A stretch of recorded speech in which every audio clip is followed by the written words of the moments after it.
La espectroscopía del RMN, ¿cierto?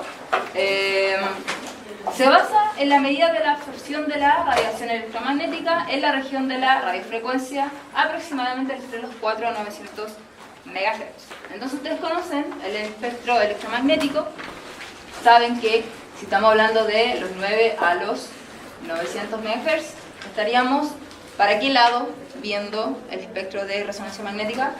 ¿Hacia este o hacia el... hacia allá? ¿Hacia dónde?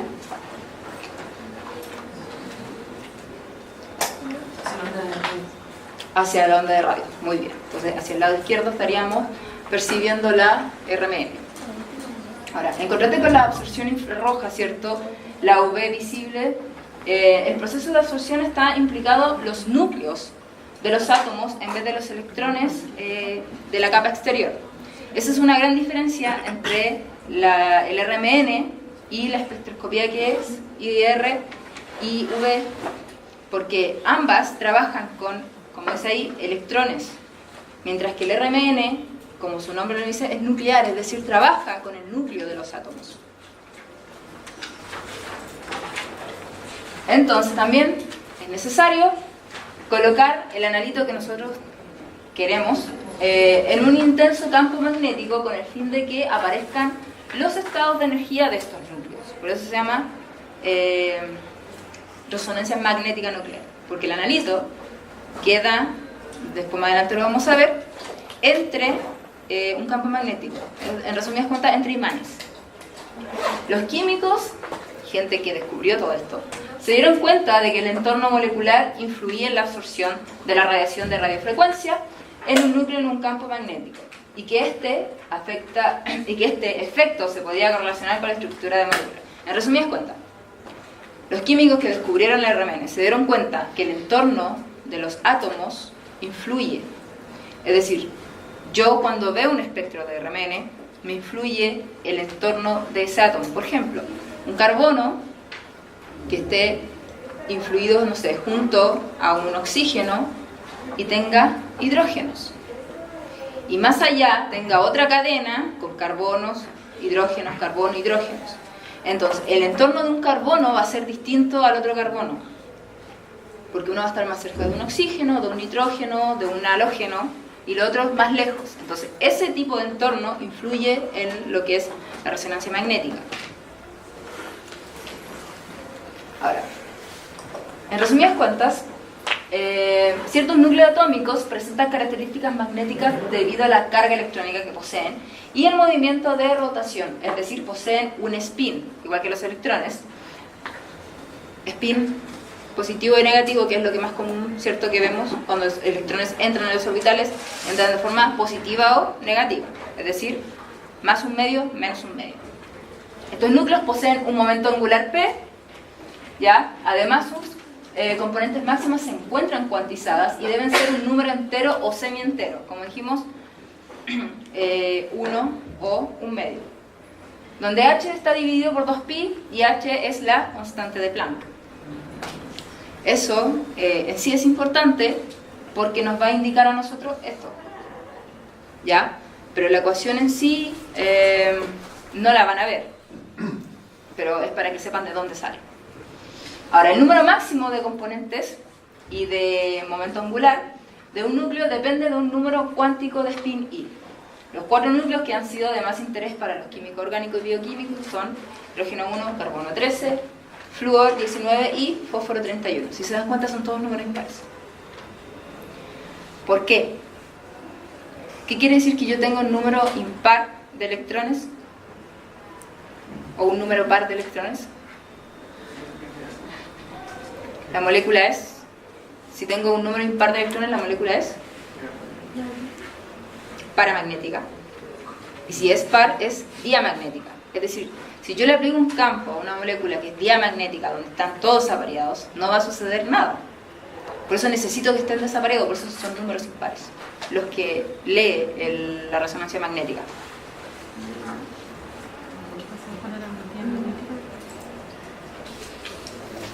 Ahora, por ejemplo, ahí tenemos un núcleo con un número atómico impar, tiene un spin nuclear, como lo que estaba explicando recién, y posee un I distinto de 0. y por ende son magnéticamente activos, es decir, poseen este spin y poseen movimiento de rotación sobre un eje que hacen que se comporten como si fueran pequeños imanes. El eje sería ese, ¿ya? Entonces rotan en sí mismos y de por sí ellos se comportan como pequeños imanes. Los núcleos con números de spin nuclear igual a 0, como el carbono 12 y el oxígeno 16, no tienen momento angular y por lo tanto no son observados en la resonancia magnética nuclear, por la razón que les expliqué recién. Por eso ahí vemos marcados los que tienen un I igual a un medio, porque tienen número impar.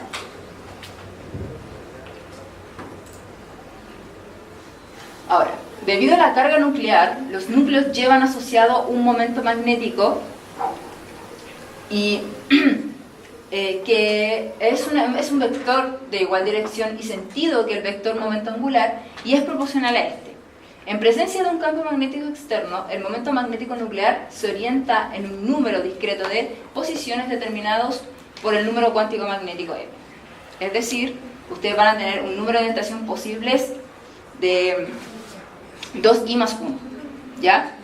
En resumidas cuentas, ustedes van a tener para i un medio, m va a ser menos un medio y más un medio. Para i1, m va a ser menos 1 y más 1. Así sucesivamente. Pero lo que a nosotros nos interesa es esto. Porque así son números impares. Ahora, no se asusten con tanto cálculo. Esta es la influencia de un campo magnético externo. Les explico. La parte donde ustedes ven esos núcleos que dicen que no tienen una aplicación de un campo magnético es porque están todos en un desorden. Al aplicarle un campo, se dan cuenta, cambian y hay dos tipos de spin. Abajo tenemos los que se llaman alfa, que son los positivos, y arriba los beta, que son los negativos. Es decir, quedan de esta forma los spin. Y hay una diferencia de potencial de energía, que es la que está al último, entre ambos. Es decir, cada uno tiene un potencial de energía y la diferencia entre ellos es lo que lee la resonancia magnética. Ahora, gamma es la relación giromagnética, que es el parámetro característico de cada núcleo atómico, o sea, cada núcleo tiene una relación giromagnética. H dijimos que era la constante de Planck. B sub 0 es la intensidad del campo magnético aplicado y es la energía de potencial de un núcleo. B sub 0 va a determinar netamente del equipo, de la energía del campo que nosotros estemos aplicando. Ahora, los núcleos con spin positivo se orientan en la misma dirección que el campo magnético externo en un estado de mínima energía, o sea, están abajo. Mientras que los núcleos con spin negativo lo hacen en dirección opuesta, en un estado de mayor energía. Es decir, todos los positivos van a quedar del mismo lado que el campo magnético y todos los negativos en el lado opuesto.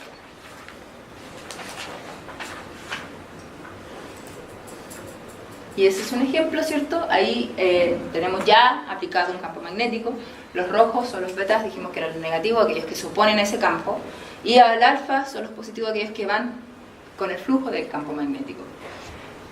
Ahora, ahí dicen beta son perpendiculares, ¿cierto?, al campo y alfa paralelos a este.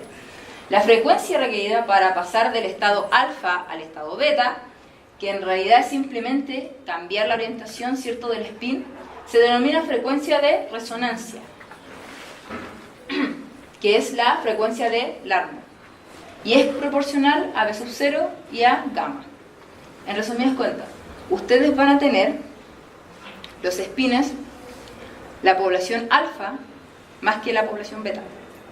Cuando le apliquen una radiofrecuencia, parte de la población alfa va a subir y esa es la diferencia de la frecuencia, donde hay un cambio de spin. O sea, ya no son positivos, sino que cambian a negativos. Y después viene un relajamiento, cuando vuelven y emiten una determinada energía, que es la que lee el equipo.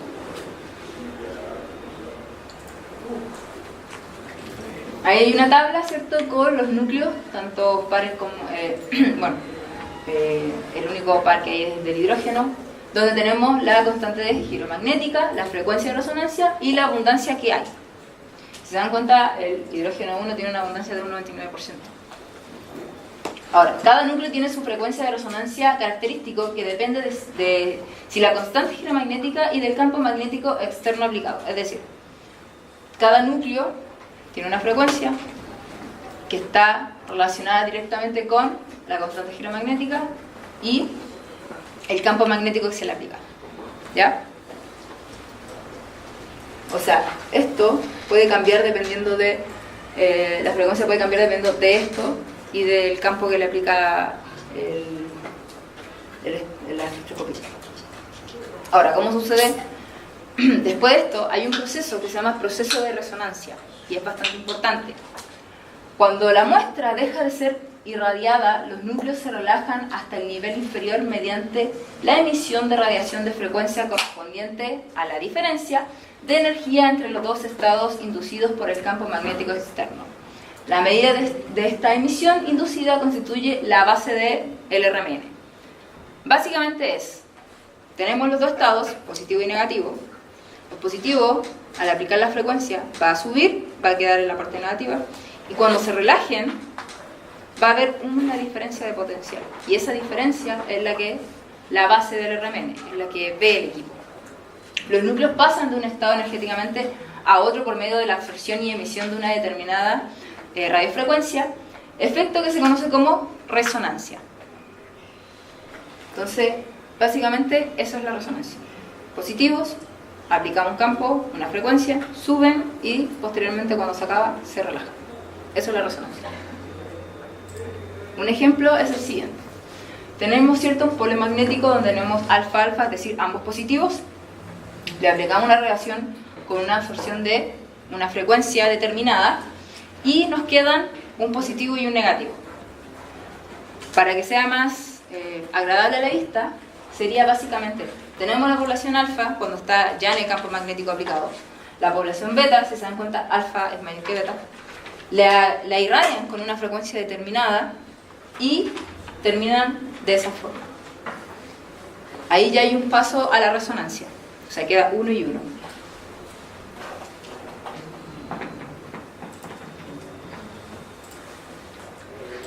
Básicamente es eso. Y posteriormente viene lo que se llama relajación, que es cuando vuelven al mismo estado. El retorno al equilibrio, ¿cierto?, es lo que se denomina relajación.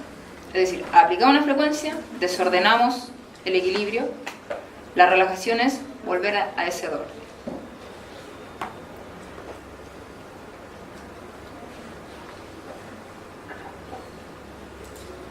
Ahora, hay ciertos requerimientos esenciales de la resonancia magnética, que serían un campo magnético, obviamente si no, no podríamos hacer una resonancia magnética, ¿cierto?, homogéneo e intenso, una fuente de radiación de radiofrecuencia para excitar los núcleos de la muestra y un método para detectar la señal de la resonancia magnética. El campo magnético es suministrado por lo siguiente: un imán permanente o un electroimán entre los 60 y los 90 MHz, o una bobina superconductora que va entre los 100 a los 850 MHz. Eso es básicamente lo que se trata la resonancia magnética. Ustedes van a ver, van a colocar su muestra en esto. Ahí tienen el pulso generador de radiofrecuencias, que es el primero. Tienen donde va el tubo con la muestra. Le aplican ambos un campo magnético, que son los imanes que están abajo. Tienen el detector de la radiofrecuencia una vez que se relaja este núcleo de spin, y la señal que va al computador y la detectan, y ustedes van a ver el espectro. Esta es una técnica de pulsos. Esta tiene una transformada de Fourier, para que ustedes puedan ver un espectro normal. Antes se usaba otro tipo de frecuencia, o sea, otro tipo de técnica, donde el espectro que ustedes veían en realidad eran puras rayas, eran como ondas. Gracias a esta, que fue creada hace mucho en realidad, ustedes ahora pueden ver un espectro con pics, solo pics. Ahora, el solenoide, que es donde va la muestra, es superconductor a muy baja temperatura, por eso se encuentra rodeado de helio líquido, que está a una temperatura de 4 Kelvin. Para evitar que el helio se evapore rápidamente, está protegido además por nitrógeno líquido, el cual se encuentra a menos 196 grados Celsius. Son unas características necesarias, porque si no, no podría ser un superconductor y por ende no podríamos provocar un campo magnético. Este es uno de 600. Los solenoides son o pequeños o muy grandes, y van disminuyendo dependiendo del laboratorio y lo que quiera medir el laboratorio. Hay unos que son tan grandes que se necesitan crear escaleras para subir y solamente colocar la muestra. Y el porte va más que nada en la cantidad del imán que uno quiera utilizar, o sea, la cantidad de imán, o sea, de la fuerza del imán y la radiofrecuencia que se le quiera aplicar. Y el solenoide básicamente es eso. La muestra va en un tubito que va dentro de ese aparato gigante que vimos recién.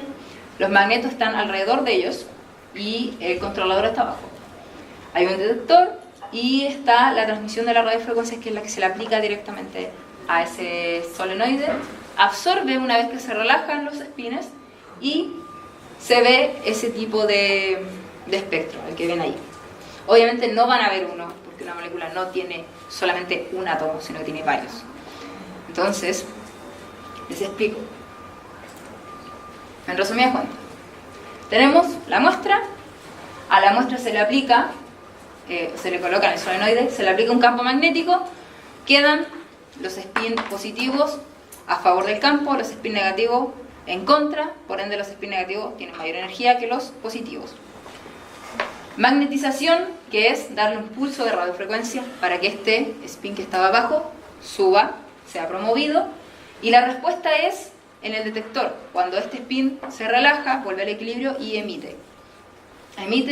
Los datos los toma el equipo, los guarda y después los transforma con la transformada de Fourier en eso que ustedes ven allá abajo. Ese tipo de espectro es el que van a ver. Son pics que quedan juntos, después se separan, aparecen otros y así sucesivamente. El espectro es distinto dependiendo del átomo que ustedes quieran observar. El del hidrógeno es, por ejemplo, si ustedes tienen el carbono, si ustedes tuviesen un carbono, un metil, ¿cierto?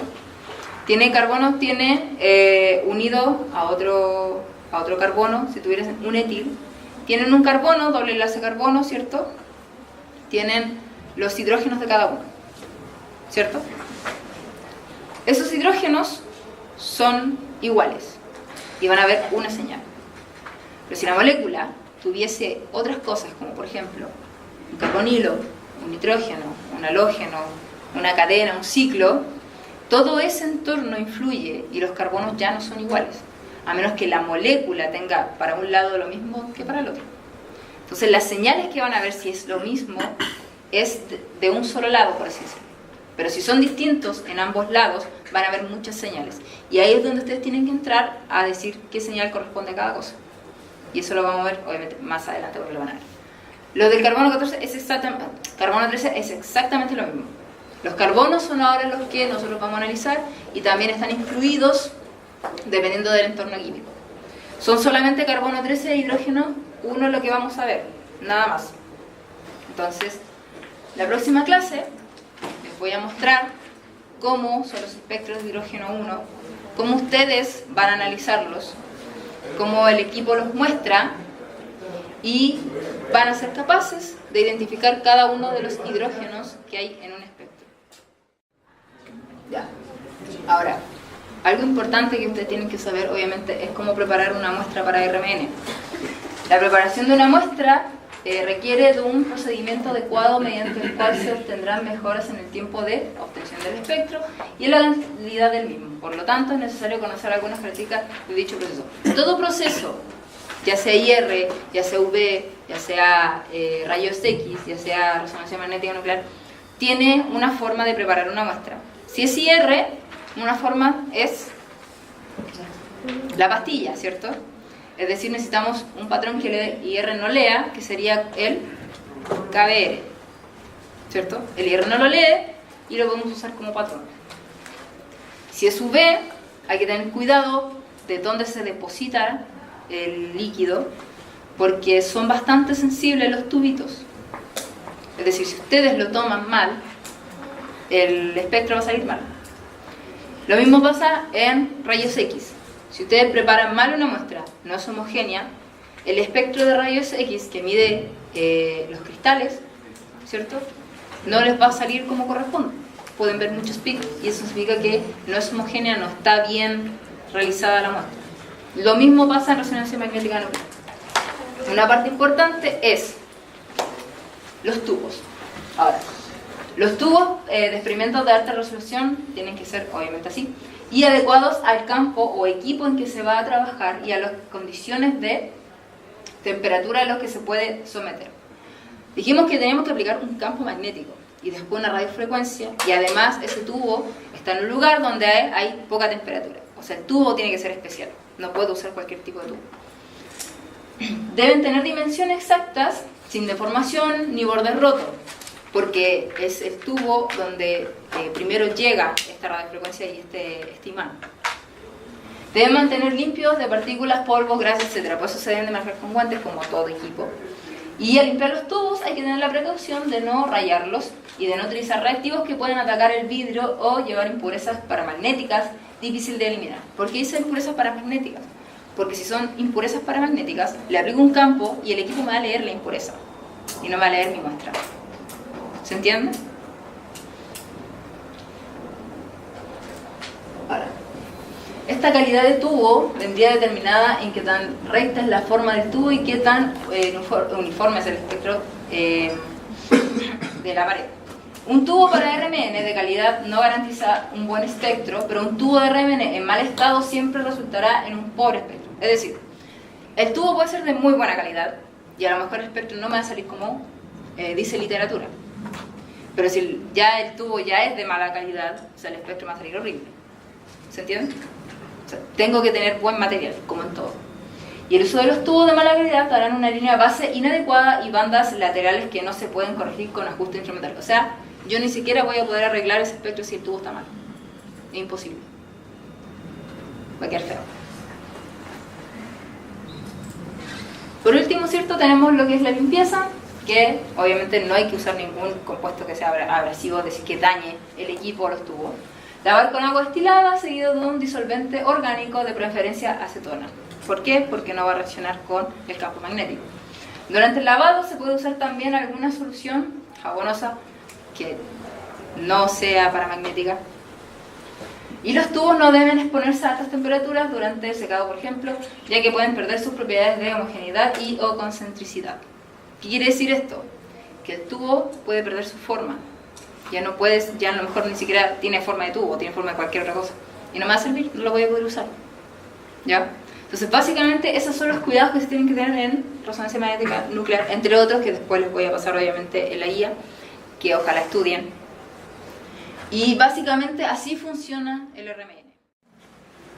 Entonces, un aparcamiento es cuando el núcleo está rodeado de nubes de electrones, ¿cierto?, que circulan en el campo magnético alrededor del núcleo. Estos electrones, al moverse en su órbita, son equivalentes a circuitos eléctricos que, en presencia de un campo magnético externo, originan pequeños campos magnéticos que se orientan a favor o en contra del campo magnético, dependiendo de la posición relativa del núcleo respecto al campo generado por los electrones. Pueden ocurrir lo que vamos a ver ahora.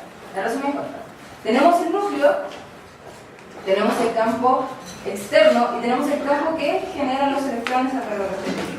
Esos son dos factores que alteran el campo magnético del núcleo en sí. Entonces, tenemos el campo del núcleo, que es la sumatoria del campo externo más el campo que generan estos electrones. Como decía anteriormente, este campo puede ser a favor o en contra del campo externo que nosotros le estamos aplicando. Entonces, si tenemos que el campo externo y el campo de electrones están en contra uno del otro, tenemos que el campo del núcleo es menor al campo magnético externo, o sea, el que estamos aplicando, y por ende hay dos efectos. Una, que termina siendo diamagnético, y que el núcleo termina estando apantallado.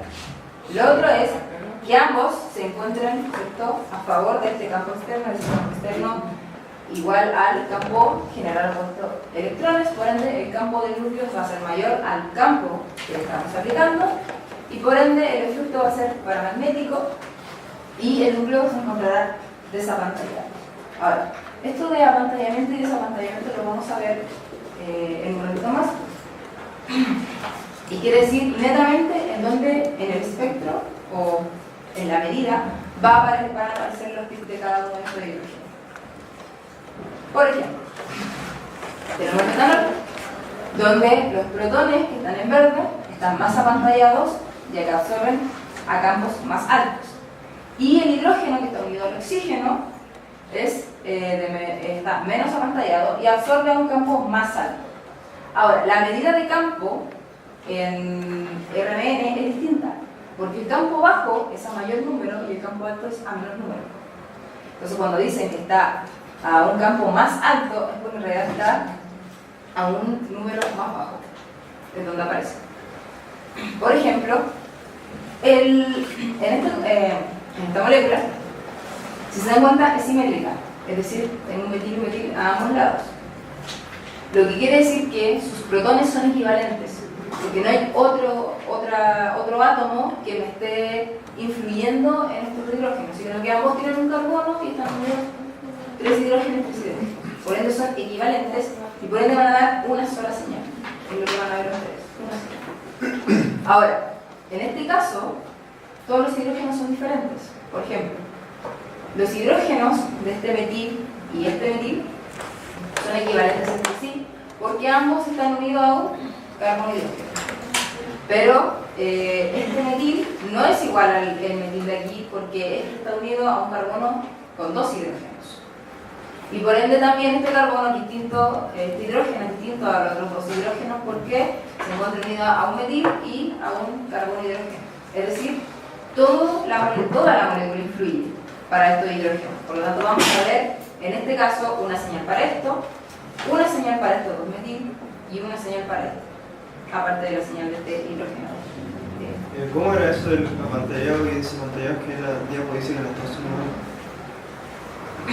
¿Cómo? Más apantallado solo a campos más altos, más apantallados menos apantallado solo a campos más altos. A campos más altos, es decir, entre más apantallado el hidrógeno, a menor número se va. Sí, es que dice los dos igual, dice los dos lo mismo. Ah, perdón. Este debería ser campo bajo, es decir, que debería verse para este lado, a mayor número.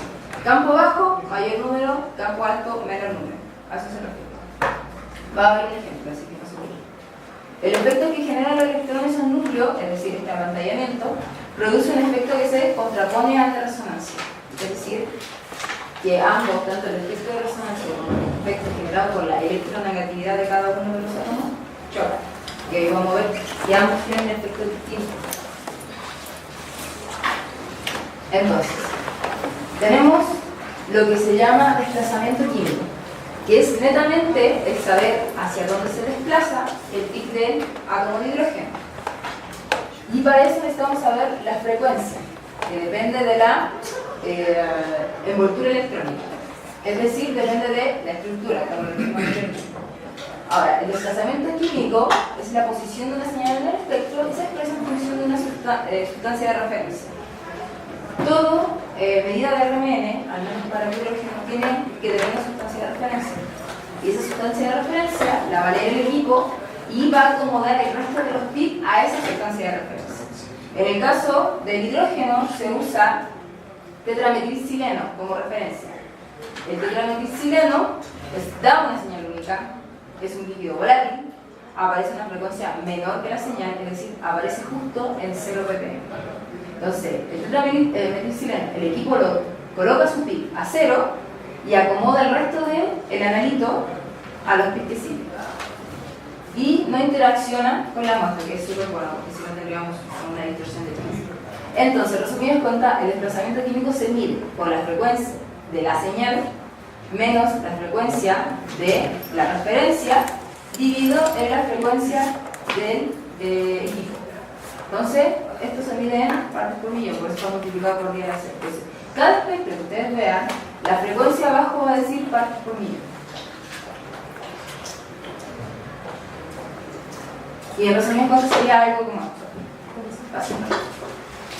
Tendríamos los hidrógenos de un ácido, ¿cierto? Aquellos que están unidos a un benceno con un X, que sería algún halógeno. Después tenemos los doble enlaces simples, y los carbonos que ya están más alejados, o sea, los hidrógenos que ya están más alejados del carbono central, que no están unidos directamente al carbono que tiene un elevador. Entonces, a medida que el núcleo está más apantallado, ¿cierto? Como consecuencia del electrón químico, el campo magnético efectivo que percibe es menor y por tanto resuena a menor frecuencia. Es decir, aparece a menor desplazamiento químico en el espectro. Entonces, esto es una mirada más o menos general a dónde aparecerían cada uno de los hidrógenos, por ejemplo. Cosa importante, del cual depende el desplazamiento químico, el grado de sustitución y la electronegatividad de los sustituyentes. Mucho se ve esto en el benceno. El benceno muestra muchos sustituyentes. Y el hidrógeno de algunos de esos bencenos, si está rodeado de mucha electronegatividad, también va a influir a otro que no esté rodeado de electronegatividad. Por lo tanto, van a ser distintos, se van a ver de distintas formas en un espectro.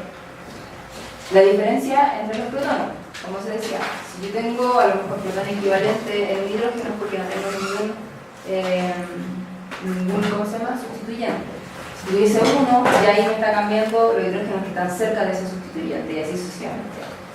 Los alquilos primarios, secundarios y terciarios también influyen la electronegatividad de los sustituyentes unidos directamente al hidrógeno y los hidrógenos aromáticos. Estos son algunos de los factores del cual depende el desplazamiento químico. Y aquí hay una tabla más general de a dónde y en qué parte del espectro aparecen cada uno. Por ejemplo, los alcanos, ¿cierto? Los alquenos y los alquinos. Los, ¿cómo se llama? Los triple-láser, los ácidos carboxílicos, los hidrógenos de alcoholes aromáticos, de aminas, de los hidrógenos de los bencenos, aquellos hidrógenos que están unidos a un carbono que está unido a un benceno, y así sucesivamente. ¿Se dan cuenta? El hidrógeno unido directamente a un benceno aparece 7.2 ppm, es decir, a campo bajo. Mientras aquel que es el hidrógeno unido a un carbono que recién se une a un benceno aparece a 2.3, es decir, a un campo más alto. La diferencia con solo un carbono es más grande. ¿Ya? Ese es un buen ejemplo.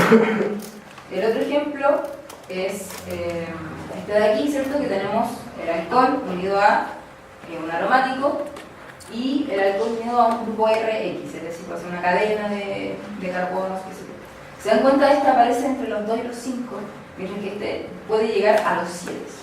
¿Ya? Entonces, este tipo de tablas es bueno que ustedes la vean. Voy a tratar de conseguir, yo no la tengo, una tabla donde van a ver todos los grupos funcionales y sus hidrógenos correspondientes y a qué ppm aparecen cada uno. O sea, y voy a tratar de imprimirla para entregarse a ustedes para que puedan estudiar. Ahora, aquí hay otro tipo de sustituyente en los que influye la electronegatividad. Tenemos el grado de sustitución, alquenos, alquinos y alcanos. Es decir, los alcanos van a aparecer a campos más altos, los alquenos a menor campo y los alquinos en el medio. Ahora, los alquenos y los alquinos se diferencian en los enlaces, ¿cierto? Los alquinos tienen triple enlace y los alquenos pero los alquinos aparecen en el medio y los alquenos aparecen en los campos más bajos. ¿Por qué? Por la hibridación que tiene triple enlace. Exacto. Si yo tengo la hibridación de triple enlace, hace que quede en el medio de tantos aquellos que tienen un solo enlace, que tienen un sp3, a aquellos que tienen doble enlace. El doble enlace influye en que es muy capaz de hacer resonancia. Y el efecto de resonancia a mí me afecta en los protones. Por eso aparece a campos más bajos, entre los 5. Entonces, lo otro son la electronegatividad de los sustituyentes. Hidrógeno unido a flúor, a grupo alcohol, ¿cierto? Cloros, bromos, yodos y carbono.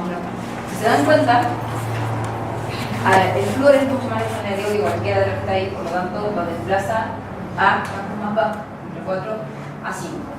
Y así va disminuyendo dependiendo de la electronegatividad de los sustituyentes. Entonces, influye en el entorno, los sustituyentes y si está directamente unido a ellos o un carbono unido a ellos.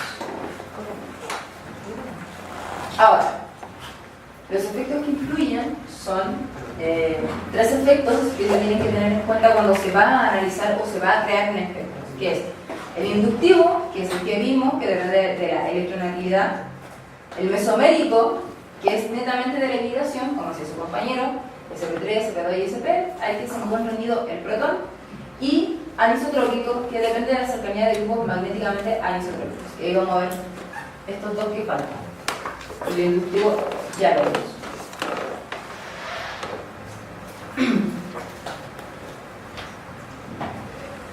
Un ejemplo de la parte en que es mesomérico es netamente resonancia. Por ejemplo, el benceno, el hidrógeno que está unido directamente a un benceno, que es sp2, aparece a 726. Mientras que en el triple enlace, el hidrógeno que está unido al carbono triple enlace, es un sp y aparece a 1.8. O sea, la diferencia es bastante grande. Este, por ejemplo, que está unido a un carbono doble enlace, CP2 es 5.25 comparado al benceno. El benceno es bastante especial, por eso tira a campos mucho más bajos, y es por el efecto resonancia que tiene completa el anillo del benceno. Mientras que este CST3, ¿cierto?, aparece casi a cero en realidad, ese hidrógeno. Nunca a cero porque a cero está el tetrametilciclo. Entonces ahí hay un ejemplo de más o menos la parte de mesomérico. La anisotropía es un poquito más compleja y esta no se transmite a través de los enlaces como los efectos inductivos y mesoméricos, sino que a través del espacio que rodea el protón. Enlaces doble y triple, así como los anillos de 3 eslabones. Ahora vamos a ver un ejemplo. Este es un alqueno. Dijimos que los alquenos aparecían a campo bajo, ¿cierto? Mucho más bajo que los anillos. Y es debido a que el campo que generan, el campo externo y el campo que generan los enlaces pi. Por eso es este efecto de la molécula completa el que hace que se desplace. La circulación del electrón pi origina un campo inducido que se suma al campo externo, ¿cierto?, en la zona ocupada por los protones, y estos resuenan en frecuencias más altas, mostrando valores de desplazamiento químico entre 5 y 6 ppm. Entonces, es debido a que yo le aplico este campo externo y además el campo que están haciendo los electrones pi se une o se suma a este campo externo, que resulta en un desplazamiento hacia la izquierda, ese campo más poderoso. Ahora, aquí hay un ejemplo, ¿cierto?, de un alqueno con un aldehído. Si se dan cuenta, dijimos que el alqueno, ¿cierto?, el doble enlace influía. Pero aquí tenemos la influencia del doble enlace y aparte la del oxígeno. Entonces el desplazamiento químico es mayor. ¿Por qué? Porque aquí solo me influye el doble enlace de los carbonos, pero la electronegatividad del oxígeno, de este átomo, afecta directamente al hidrógeno. O sea que aquí yo estoy viendo el efecto mesomérico más el efecto de anisotropía. Ahora, el campo magnético que se está induciendo es una corriente que circula a través del orbital pi del anillo aromático, en este caso estamos viendo un benceno. Dicha corriente, que es la corriente del anillo, induce un campo magnético que se opone, en este caso, al campo que estamos dando. Es decir, lo contrario a lo que pasa con los alquenos. Ellos suman su campo del doble enlace. En cambio, el del benceno lo resta en el centro del anillo, y los átomos de hidrógeno unidos directamente al anillo aromático se encuentran en la zona donde el campo magnético generado por los electrones se suma al externo, por lo que estos resultan desaparecer. Es decir, la parte del medio es la que resta el campo magnético que yo le estoy aplicando, pero el resto le está sumando. Por eso los que están unidos se desplazan a campos menores, porque si bien dijimos los alquenos, su doble enlace suma al campo externo aplicado, se desplaza a campos inferiores. Pero el anillo le resta el campo, pero no así el entorno donde se encuentra el hidrógeno, porque esta parte resta, pero el resto de la molécula suma. Por eso es que se desplaza aún más hacia campos de. Ahora, un triple enlace, en este caso el acetileno, es una molécula lineal La nube de electrones pi del triple enlace tiene una simetría axial, ¿cierto?, alrededor del eje de la molécula y en presencia de un campo magnético externo, que serían estos, orientado a la dirección del eje de la molécula. La circulación de electrones pi origina un campo magnético que se opone a exterior en la posición que ocupan los protones, por lo que eso resultan apantallados, efecto de diamagnetismos o resuena a menor frecuencia. En resumidas cuentas, ¿por qué se ve en el medio? Porque el campo que están utilizando, ¿cierto?, el triple enlace no resuena de la misma forma que si yo tuviese un doble enlace, porque el triple enlace siempre te limita. Es decir, aparte de ser más corto, la resonancia no es mayor como la que yo haría con un doble enlace. Con el doble enlace ustedes saben que es mucho más sencillo hacer que se mueva por toda una molécula que hacer que se mueva un triple enlace. Resumidas cuentas, es eso. Entonces siempre van a ver alcanos, triple enlace, campos mayores, 1, 2, qué sé yo. Alquinos, triple enlace en el medio de ambos, y los alquenos, doble enlace mucho más allá, en especial los del terciario.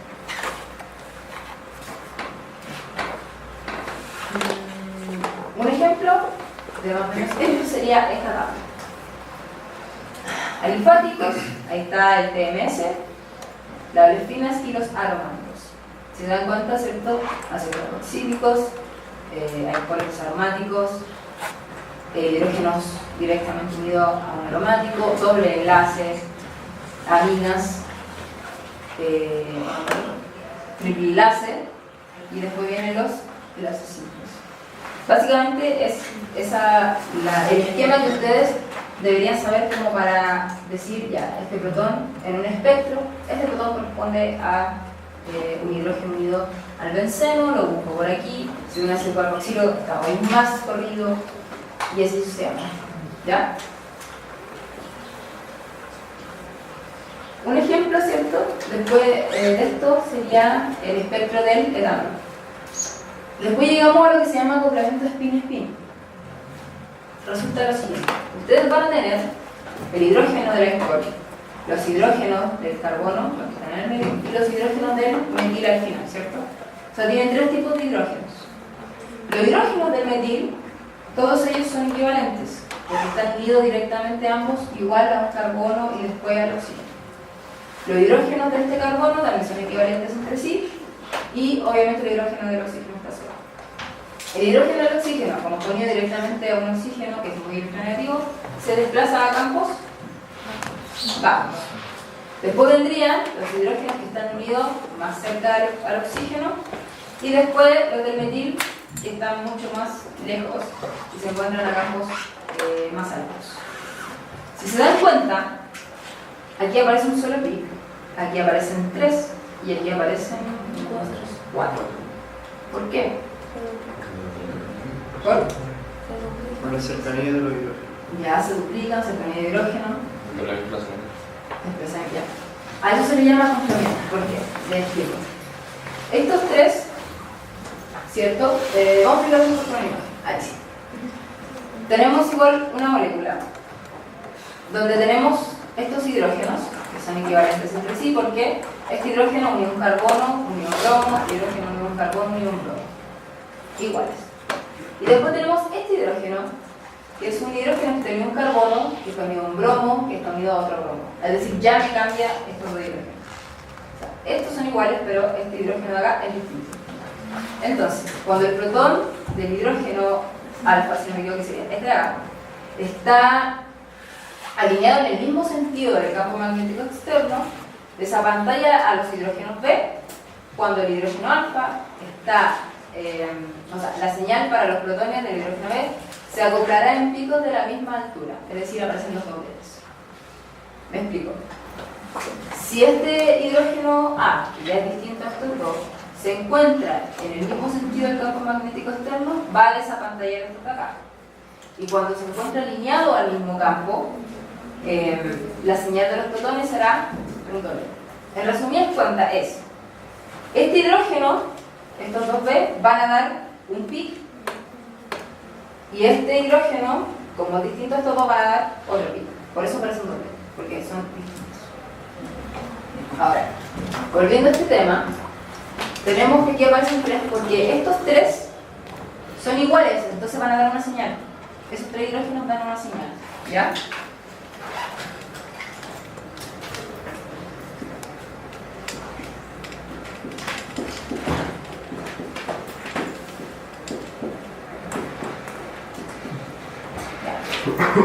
Entonces, estos 3 de acá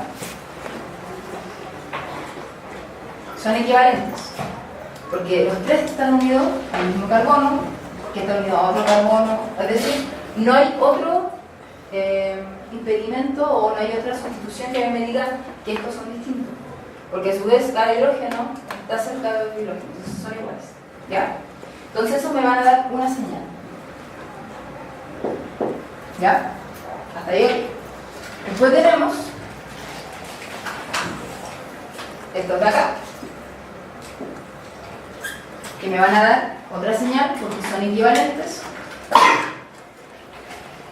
Y son equivalentes porque este está unido a un carbono, que está unido a oxígeno, que está unido a otro carbono. Es decir, no hay nada de campo electrónico. Y este me va a dar una señal aparte porque está unido directamente a un oxígeno. Y no hay otro que se parezca tampoco o que me influya a otro hidrógeno para decir que hay otra señal. Entonces sería una señal, otra señal y otra señal. Entonces, en lo que respecta a estos hidrógenos, se muestran 3, porque esta señal es 1, 2 y 3. En lo que respecta a estos hidrógenos, van a dar 1, 2, 3, 4 señales. Sería 1, 2 y el acoplamiento de estos 3, 4. ¿Por qué dice que son 4? 1, 2, 3, 4, sí. Porque dice que en este hidrógeno no hay problema, ¿cierto? Porque es 1. 1, 3 y 4. Ahora, en el caso de esto, lo mismo. Tenemos el bromo, tenemos el carbono, bromo.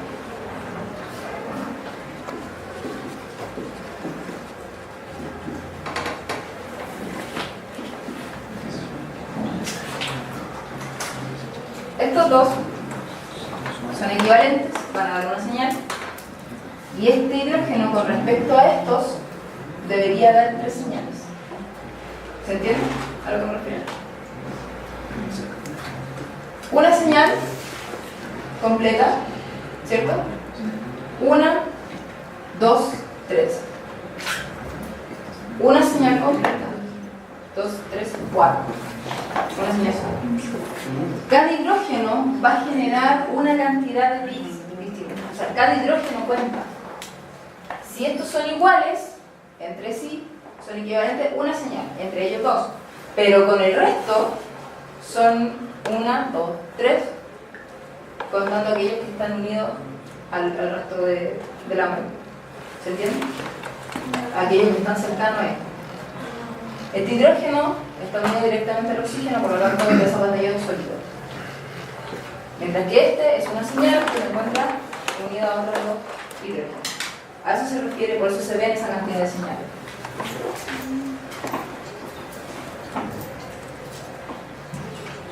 Ahora, lo mismo pasa aquí.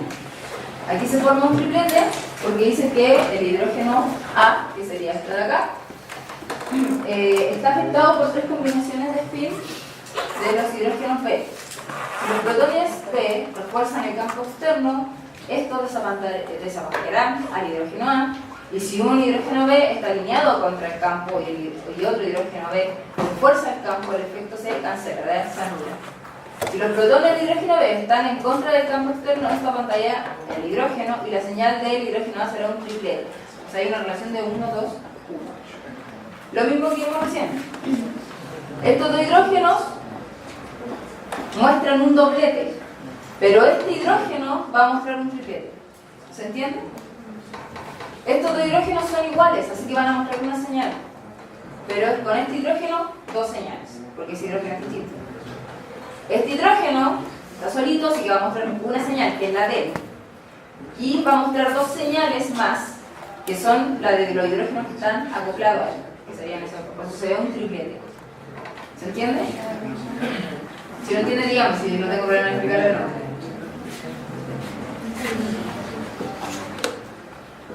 ¿No? A mí me lo habían explicado de otra manera, ¿Cómo se lo explicaron? que yo encuentro que es más fácil de comprender. Dígame. Si tenemos H3 de los 3 carbonos, tenemos que ver la cercanía, ¿cierto? El Sí. carbono siguiente. Ese tiene 2 hidrógenos, Sí. por lo tanto se le suma 1 y ahí se ve como triplete. El de al lado, el del medio, tiene 2 hidrógenos, entonces tiene un carbono con 3 hidrógenos en su cercanía. Entonces a esos 3 hidrógenos se le suma 1 y se ve como cuádruplete. Eso se llama la regla del N más 1. Sí. La regla del N más 1 es justamente lo que dices tú. La cantidad de hidrógenos de 1 más 1. Y así van viendo ustedes. Exactamente lo mismo. Porque estas señales son iguales, entonces una señal. Más una señal del que sigue, 2. Esta señal es 1, ¿cierto? Más las 2 señales de los que están acoplados, o sea, los que están juntos. 3. Y así sucesivamente van sumando. Es decir, tienen que sumar los hidrógenos de los que esté alrededor del hidrógeno que están viendo. Ahora, eso es una parte. La otra parte, que en realidad ustedes, para ver los espectros de protones, lo único que tienen que saber es anisotropía, electronegatividad y mesomería. Es decir, resonancia, electronegatividad y campo magnético. En resumidas cuentas, tienen que ver la hoja de dónde aparece cada uno de esos. A qué ppm aparece cada uno de los hidrógenos dependiendo de su sustitución. Solo eso. Y van a ser capaces de ver un efecto y decir si esto es de un ácido carboxílico, el hidrógeno va a estar súper lejos. Si es un benceno, el hidrógeno va a estar súper lejos. Si son simples enlaces, se van a correr para el otro lado y así sucesivamente. Y luego pasamos al otro que van a ver ustedes, que es carbono 13. Ahora, es básicamente muy parecido al hidrógeno, a los protones. Tiene los mismos factores que afectan el desplazamiento químico, protónico, o sea, se aplica el mismo criterio. La primera de ellas es la amplitud de dicho desplazamiento. Si en el protón era como máximo de 18 ppm, en el caso de los carbonos llega hasta 225, es decir, yo extiendo el espectro. Si yo antes veía de 0 a 20 ppm en el hidrógeno, ahora en el carbono voy a ver de 0 hasta 200. Se extiende el espectro para analizar. Si bien es necesario advertir que como la frecuencia de resonancia del carbono 13 en un determinado campo magnético es 4 veces inferior a la del protón, en Hertz, un ppm es también 4 veces inferior al carbono 13 y al hidrógeno. Básicamente lo que le expliqué recién, ¿sí? Nada más que no hay más sencillo. Un ejemplo es de desplazamiento químico en la hibridación del carbono, como vimos también la hibridación de los protones. Y la electronegatividad es básicamente lo mismo, el mismo criterio para ambos. Si tenemos aquí un sp3, ¿cierto? Carbonos sp3, aparecen a 23 ppm. Si tenemos carbonos con doble enlace sp2, 128. Y en el caso de la electronegatividad, si tenemos carbonos unidos a oxígenos, a 61, y si son doble enlace, además de unido a un oxígeno, 202. Y así va aumentando. Es decir, lo único que ustedes tienen que entender es el efecto de los sustituyentes, su electronegatividad, el efecto de los enlaces, doble enlace, triple enlace, enlace simple, resonancia, y el efecto del entorno químico en general, es decir, cuántas señales voy a ver, si voy a ver señales triplete, doblete, cuadruplete, triplete, y así sucesivamente. Esos son los 3 factores que tienen que ver tanto en hidrógeno como en carbono. Nada más. En el caso ¿cierto? De los enlaces, el sp3 son más apantallados que los sp2, y en el caso de la electronegatividad, los sp3 son más apantallados que los sp2, y un átomo electronegativo es desapantallado. Básicamente eso. Un ejemplo de una tabla así, más o menos la que yo les voy a traer a ustedes, un poquito más larga, con más cosas, tanto de hidrógeno como de carbono, para que ustedes estudien, es básicamente, estos son medidas teóricas. ¿Se pueden correr? Sí. No se van a correr extensamente, por ejemplo, si es de a 30 a 40, se puede correr un poquito a lo mejor a 45, dependiendo de qué otra cosa tenga. Pero no va a ser un cambio exagerado como para usted decir, no, a lo mejor esto no es un carbono unido a radicales o a otras cosas. ¿Ya? O sea, es una guía, no es exactamente dónde van a aparecer. Es entre eso y eso, entre eso y eso. ¿Se entiende? Lo mismo que los protones. No les dice exactamente, no, si los benceno van a aparecer siempre a 10. No, pueden correrse a 8, a 7. Los ácidos carboxílicos van a ser más lejanos que eso, pero depende de cada protón. Por eso tienen que ver. ¿Ya? Y un ejemplo bastante interesante son el efecto de los bencenos en los carbonos. Van a ver una señal porque en el benceno todos los carbonos son equivalentes. Si yo le uno un radical, este carbono ya me cambió, ¿cierto? Entonces ese carbono me va a dar una señal. Estos son iguales, 2. Estos son iguales, 3. Y este, 4. Aquí van a haber 3, porque estos carbonos son distintos. Y hay 2, 3, 4. 2, 3. Y 4 señales porque estos también son distintos. Entonces este también es distinto, 1, 2, 3, 4. Básicamente se aplica el mismo criterio de N más 1. Igual que lo digo. Entonces lo que ustedes tienen que ver es, ¿este carbono se parece al resto de los carbonos? No. ¿Por qué? Porque tiene unido un grupo X. Entonces ese carbono ya es una señal. ¿Este carbono se parece a algún carbono? Sí, a ese de ahí. Entonces estos dan una señal. ¿Este carbono se parece a alguno? Sí, a este de acá dan otra señal. Y así solamente tienen que ir viéndolos, separados. Y ahí van a ser cuantas señales. Y lo mismo se aplica con el acoplamiento N más 1. Para saber este carbono cuántas señales me va a mostrar, este carbono cuántas señales me va a mostrar, eso es. ¿Ya? Un ejemplo es esta molécula. ¿Qué molécula es esa? Tengo una consulta en la molécula anterior. En la derecha, la que tiene los 2R. Esa. ¿Son 4 señales del benceno mismo? ¿O están a 2R? Claro, lo que pasa es que los que están entre los 2R debería dar una. Sí. Los que están a los costados son iguales, a menos que los R sean distintos. No, iba a dar uno. A menos que los R sean distintos. Esa sería 1, 2, 3. Claro, lo que pasa es que aquí estamos asumiendo que los R son iguales. Por eso, sería 1, 2 y 3. Y 4. 1, 2, 3 y 4. Lo de carbono que está Sí. por arriba. 1, 2, 3 y 4. Sí. Pero los de los R no tienen hidrógeno. Ah, me parece que No, pues no. ¿Verdad? ¿Qué molécula es esa? No conocida. ¿Qué? El paracetamol da estas señales en hidrógeno. Veamos, bueno, aquí ya está, qué hidrógeno corresponde a cada uno, ¿cierto? El hidrógeno, ahí sí. El hidrógeno de los metil, se le dice hidrógeno E en este caso, porque así lo nombraron, aparece a 1.9, ¿ya? Que sería este de ahí, ¿ya? Después vienen los A, que serían los que están unidos al nitrógeno, que aparece en 9.6, que sería por aquí. Ahora, una pregunta. Este es A y este es B, ¿cierto? Este también es nitrógeno, este también es un oxígeno. Uno aparece en 9.6 y otro 9.1 y 9.6. ¿Cuál es la diferencia? La electronegatividad, exacto. ¿Otra diferencia?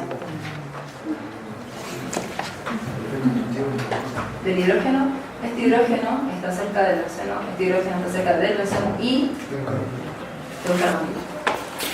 Eso es lo que ustedes tienen que ir analizando, básicamente eso.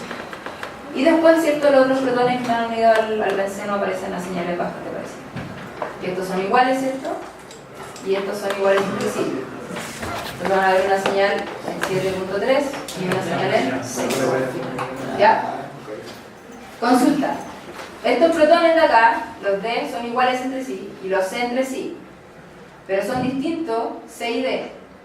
¿Por qué? Porque uno está cerca del oxígeno y el otro está cerca del hidrógeno. Y los C se ven a un campo más bajo que los D por esa misma razón. Porque tienen el hidrógeno que el oxígeno. Y ahí entra la electronegatividad. Y ahora, lo mismo, pero carbono 13. Básicamente, la misma cosa. Tenemos los carbonos. Obviamente los ppm se extienden porque dijimos que había más, era menor la frecuencia con la que se estaba dando el campo magnético externo. Entonces, ahí tenemos los carbonos, ya.